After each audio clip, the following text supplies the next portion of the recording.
On this week's episode, are we getting a mobile version of PlayerUnknown Battlegrounds? Fortnite sues a 14-year-old. Ray is done with Star Wars. Our backlog grows a little bit bigger for the month of December. And finally, we get a chance to look at that brand new Marvel Infinity War trailer.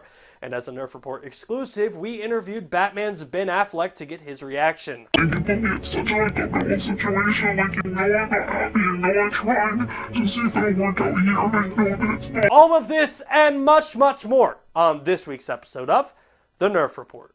Are you listening? Damn.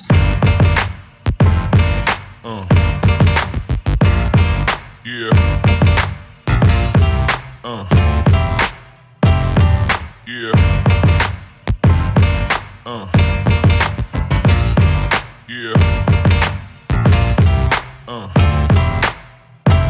Welcome to the Nerf Report. My name is Bryant, Chappel, and let's get straight into this week's news. If you are a fan of Destiny, look out. Bungie has heard your complaints about Destiny 2 and seem to finally realize that criticizing something you love is very important in the growth of a relationship.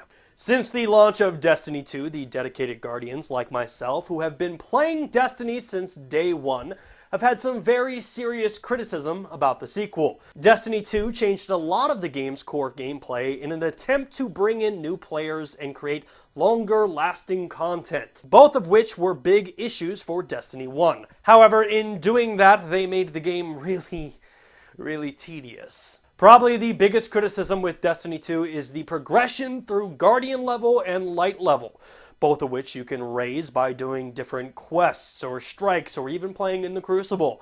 In Destiny 1, it was not hard to level up by Light level 20 to 40 in the matter of an hour just by grinding out a couple strikes. However, in Destiny 2, just going up 5 Light level, that literally could take you forever.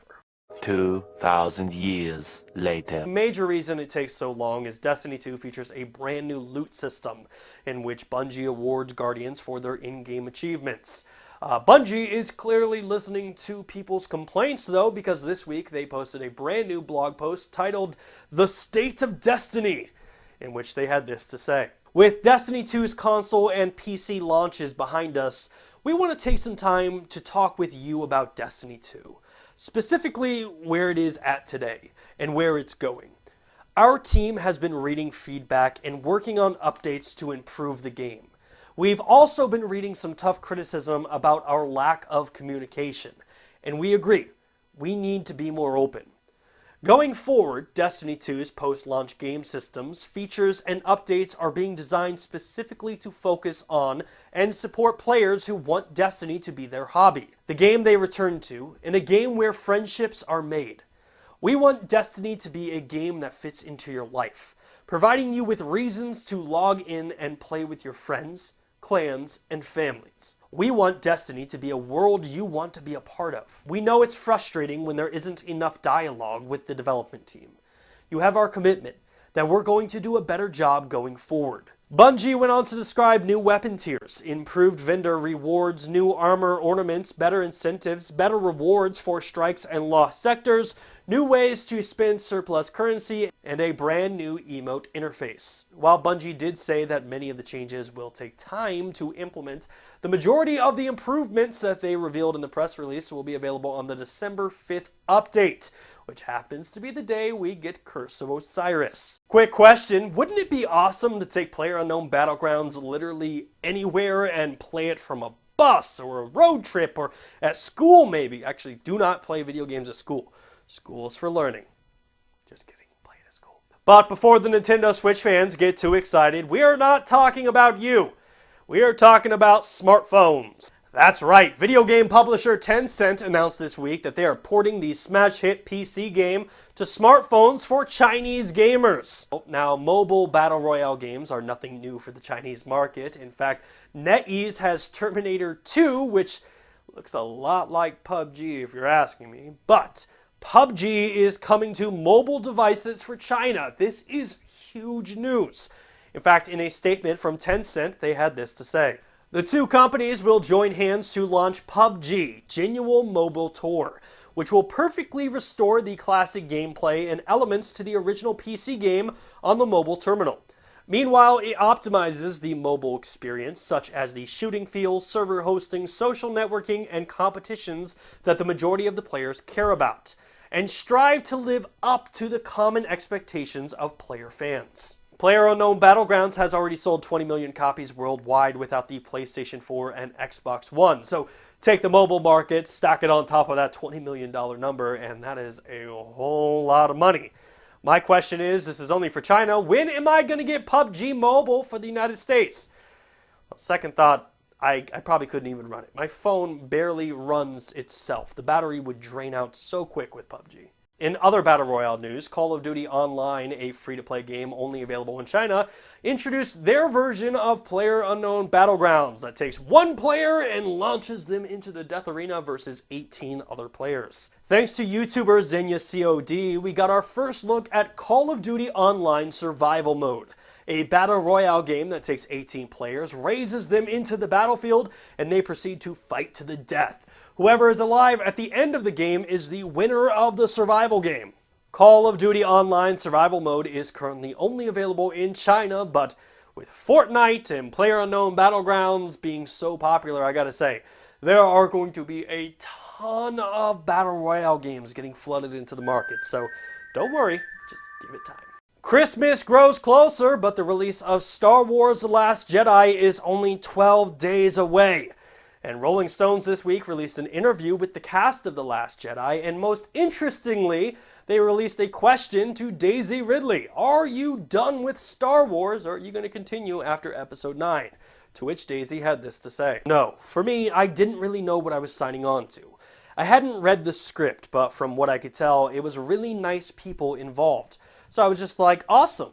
Now I think I'm even luckier than I knew then, to be part of something that feels like I'm coming home. To which the Rolling Stones responded to that by saying, it sounds like you're saying you like the job, why would you leave it? And Daisy responded by saying, no, I'm really excited to do the third thing and round it out. Because ultimately, what I was signing on to was 3 films. So in my head, it's 3 films. I think it'll feel like the right time to round it out. Rolling Stones then asked, what happens in 30 years when they reboot the Skywalker saga? Will you come back for that? To which Daisy replied, who knows? I honestly feel like the world might end in the next 30 years. So if in 30 years we're not living underground in a series of interconnected cells, then sure, maybe. But again, it's like, who knows? Because the thing I thought was so amazing was people really wanted it. And it was done by people who really love it. Are you still playing Pokemon Go? Actually, let me rephrase that. Have you ever played Pokemon Go? You have? Well, congratulations, because you're responsible for taking part in $7.3 million worth of damage throughout the United States. According to a study published by Purdue University titled Death by Pokemon Go, it is estimated that players across the United States caused between 2 billion and 7.3 billion in traffic-related damages. The researchers made it very clear that 7.3 million is speculative, but they backed up their number by using police reports from a small county in Indiana during the 5 months following the release of Pokemon Go, and expanded that upon the entire United States, I guess. According to the police reports, 134 additional accidents occurred since the release of Pokemon Go, including 31 injuries, 2 deaths, and vehicular damage of $500,000, with a nationwide cost of $25 million in 5 months. Now, I hear what you're saying, because you're probably thinking the exact same thing that I thought when I read this, by saying there's no way you can correlate that to Pokemon Go trainers, and then they had the answer to that because they actually pinpointed which accidents were near Pokestops and said, oh, that accident was probably because of Pokemon players. Whoops. For the month of December, here are the games getting added to your backlog. PlayStation 4 owners can look forward to Vigil Games' hack-and-slash video game Darksiders 2, along with Kung Fu Panda Showdown of Legendary Legends, a fighting video game that allows players to compete against friends as their favorite Kung Fu Panda characters. PlayStation 3 owners will receive the Siberia Collection, featuring Siberia and Siberia 2. along with the sequel to the 2013 visual novel X-Blaze Lost Memories. PlayStation Vita owners will get the chance to fight aliens, explore an open world of secrets, and solve ancient mysteries in Forma 8, along with playing the top-down action shooter Wanted Core. December also marks the last month for PlayStation Plus subscribers to claim Until Dawn Rush of Blood for the PlayStation VR. If you're an Xbox One owner, get ready to go back in time with Marty McFly and Doc Brown in Telltale's Back to the Future video game. Xbox One owners will also get the first-person shooter action-adventure game Warhammer End Times: Vermintide. Xbox 360 owners will jump into Ubisoft's rhythm action game Child of Eden, along with the action-adventure hack-and-slash video game Marlowe Briggs and the Mask of Death. For the month of December, these are the games getting added to your backlog. What are you looking forward to the most? Let us know in the comment section down below. It is now time for the ever-burning question of the week. What is the worst thing you were grounded for as a kid? While you're putting that in the comment section down below, let me tell you, it probably wasn't because you got your family sued for cheating in a video game, right? Let's hope. Well, this week, Epic Games, the developer of Fortnite, the free-to-play battle royale game, filed 2 lawsuits against the 2 most notorious in-game cheaters. According to complaints discovered by Torrent Freak, Epic Games had this to say: "Defendant's cheating and his inducing and enabling of others to cheat is ruining the game playing experience of players who do not cheat. The software that defendant uses to cheat infringes Epic's copyright in the game and breaches the terms of agreements to which defendant agreed in order to have access to the game. As a result of his conduct, defendant has been banned from playing Fortnite at least 9 times. He nevertheless continues to play by creating multiple new accounts using false names to circumvent these bans. He has also continued to cheat and to induce others to cheat at Fortnite." The cheaters in question acquired their cheating software from the Addicted Cheats, a service that allows players to find and aim at their opponents a lot quicker than the game actually currently allows. Well, unfortunately for Epic Games, one of their cheaters that they sent a lawsuit to is 14 years old. You are so grounded. And the 14-year-old's mother has issued her own response to the courts by saying, "The company is in the process of attempting to sue a 14-year-old child. They are claiming he prepared derivative works based upon copyrighted work and publicly performed and displayed this as such. They are also claiming he modified their game to use a cheat and live streamed it. This would of course fall under the Copyright Act if he did in fact modify their game. Epic Games has no capability of proving any form of modification. My son obtained existing cheats from a website with public view, not affiliated with Epic Games Incorporated, and used those cheats during a game with live stream via YouTube. Please note, parental consent was not issued to my son to play this free-to-play game produced by Epic Games Incorporated." Touching on the subject of the game being free, Epic Games Incorporated is claiming profit loss. Their attorneys would need to provide a profit and loss statement to prove my son live streaming playing their game caused mass profit loss. This is feasibly impossible. It is my belief that due to their lack of ability to curve cheat codes and others from modifying their game, they are using a 14-year-old child as a scapegoat to make an example of him. Furthermore, Epic Games has released the defendant's name publicly, therefore allowing news articles and different online publications to obtain his name and in turn release additional information. Referencing State of Delaware's House Bill number 64, it is illegal to release underage individuals' personal information by any agency. Epic Games Incorporated is in complete violation of this, as well as other individual websites and news reporting agencies. In conclusion, it is my request of your honor to take into consideration the above-mentioned issues regarding this lawsuit. My son is a minor. He is legally incapable of agreeing to terms and conditions. Furthermore, they were not read. His parents nor guardians agreed to the terms and conditions that were set forth through the EULA. Epic Games Incorporated did not request his age prior to the EULA agreement. They did not request parental consent, nor did they request an e-signature from their users. This was a free game. I respectfully request, Your Honor, to consider dismissal of this case, as the infraction does not equate the suing of a minor by a major gaming company. At the end of the day, Your Honor, he's just a kid.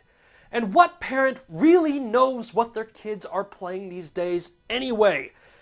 I just bought him the computer.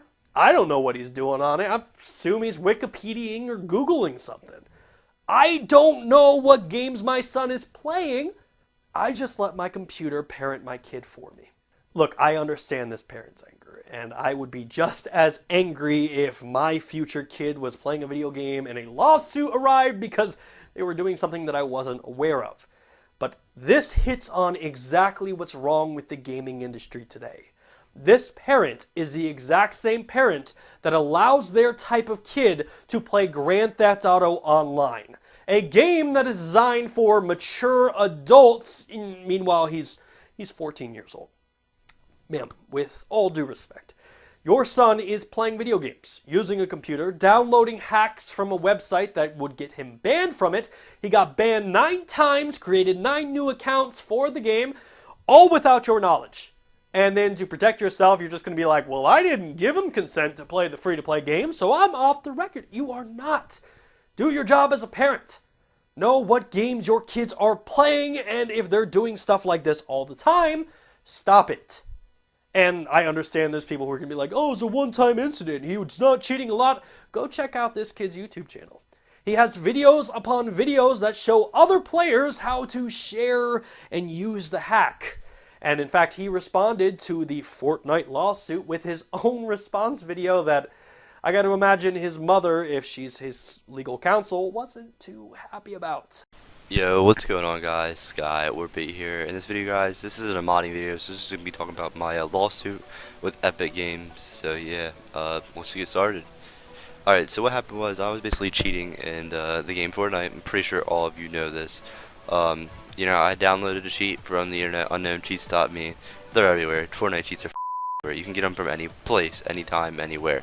You are literally advertising the site that got you into trouble in your response video. You know, I can understand if this response video was like, look, I'm sorry, I made a mistake, I shouldn't have done that. But you're literally advertising the site that got you into trouble in the first place. I don't understand that. That's like me getting busted for crack and then being like, I don't understand what the big deal is. Jack, Jimmy, Rufus, they all have crack. It's everywhere, so why am I getting in trouble for it? You broke the rules, kid. Face the consequence. Yeah, I was live streaming cheating, got strike down right away. I was like, what the f? You know, I went to my second channel, my backup channel, streamed on there. In the description, I wrote hashtag Epic Games. Just keep going. To this day, I still don't know why my channel was striked from cheating in Fortnite. But besides that, let's get back onto the lawsuit. You don't understand why it was copyrighted striked in the first place? You're ruining the game for all the people who play Fortnite. I understand you are a 14-year-old kid, but I don't understand how you are struggling with this concept. I'm not in any way trying to ruin the community for fun. I'm just trying to do everything for fun. I cheat for fun. I don't cheat, to win, to get good at the game. I just do it for fun, guys. Your Honor, as my client just said, it is not a deliberate attempt to cheat the game. He just cheats to have fun. In other legal-related news, Activision, the developer of Call of Duty, has filed to oppose a trademark filing from a dog waste removal service. Why? Well, it's all in the name, right? Call of Duty is a pet waste removal business. They are proud to say they are #1 and #2 in the business. Family-owned and operated, they have excellent prices and friendly and reliable services throughout Inland Empire. Look at that free advertisement! At the end of the day, I think Activision is just upset that the name Call of Duty has never been used before to describe their games. Maybe that's why they're upset. Who knows? In other news, Nintendo is getting into the cereal business. That's right. Look out, Captain Crunch. There's a new hat mustache wearing individual coming to Cereal Town. Starting December 11th in North America, Kellogg's Super Mario cereal will be available at a grocery store near you. In a press release, Tom Prada, the senior VP of Nintendo's strategic initiatives, had this to say. This powered-up partnership with Kellogg's is another exciting way for us to expand the Nintendo brand in a unique and creative way. We are always looking for new opportunities to bring smiles to people of all ages, and this is a fun way to kick off the day. And in what might be a sign for things to come, the actual cereal box features an Amiibo RFID chip inside of it, so if you take your Switch and you take your cereal box and you put them together, something cool happens in Super Mario Odyssey. Isn't the future awesome, kids? This week also marked the arrival of the highly anticipated Infinity War trailer, and I feel like since San Diego Comic-Con, we've all been looking at that really grainy cell phone shot trailer that happened out in San Diego, and we finally get to look at the real trailer in its 4K beauty. The trailer had everything you could possibly want. Peter Parker's spider senses, Team Iron, Hulk and Strange vs. Thanos. Steve Rogers is back. Vision loses his Infinity Stone. Thanos has made his long-anticipated debut. Spider-Man got his brand new iron suit. Black Panther leads an army of Wakandans. And we get this epic running sequence. I mean, I cannot wait for this film. This is going to be fantastic to the 1000th percentile. Marvel Avengers Infinity War ties together the last 17 Marvel movies that have spanned over the last 10 years. Captain America, Iron Man, Thor, Spider-Man, the Guardians of the Galaxy, Black Widow, Vision, Scarlet Witch, Winter Soldier, Black Panther, and Hulk. I mean, I could literally go on and on and on listing the amount of superheroes in this film. But in sad Marvel news, Infinity War does mark the first half conclusion of the last 17 films for Marvel, with the second half, or the final Avengers film, coming out in 2019. And with that, that is it for this week's episode of the Nerf Report. If you like what you saw, make sure to give us a thumbs up, subscribe to the channel, but more importantly, please share it with your friends. As always, my name is Bryant Chappel, you are you, and this has been the Nerf Report. Thanks for watching.